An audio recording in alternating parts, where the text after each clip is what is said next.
തൃശൂരിൽ കെ മുരളീധരന്റെ തോൽവിയിൽ കടുത്ത നടപടിക്ക് KPCC. തോൽവി പരിശോധിക്കാൻ അന്വേഷണ സമിതിയെ ഉടൻ നിയമിക്കും. കോൺഗ്രസ് ജില്ലാ നേതൃത്വത്തിനെതിരെ അച്ചടക്ക നടപടിക്കും സാധ്യതയുണ്ട്. UDF നേതൃയോഗത്തിലും തൃശൂർ തോൽവി പ്രധാന ചർച്ചയാകും. കെ മുരളീധരൻ നിലപാട് ഘടിപ്പിച്ചതോടെ തൃശൂരിലെ തോൽവിയിൽ കടുത്ത നടപടിക്കൊരുങ്ങുകയാണ് KPCC.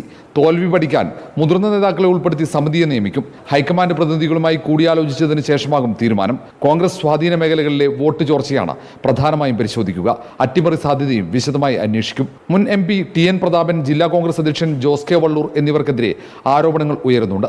നേതാക്കൾ ആത്മാർത്ഥമായി പ്രവർത്തിച്ചില്ലെന്നാണ് പ്രധാന വിമർശനം. തെരഞ്ഞെടുപ്പ് പ്രചാരണത്തിന്റെ അവസാന ഘട്ടത്തിൽ ചിലർ പാലം വലിക്കാൻ ശ്രമിച്ചതായാണ് പരാതി. ഈ സാഹചര്യത്തിൽ ജോസ് കെ വള്ളൂരിനെതിരെ കടുത്ത നടപടി വേണമെന്ന ആവശ്യവും ശക്തമാണ്. അടിയൊഴുക്കുകൾ കൃത്യമായി മനസ്സിലാക്കുന്നതിൽ നേതൃത്വത്തിന് വീഴ്ച സംഭവിച്ചതായാണ് പ്രാഥമിക വിലയിരുത്തൽ.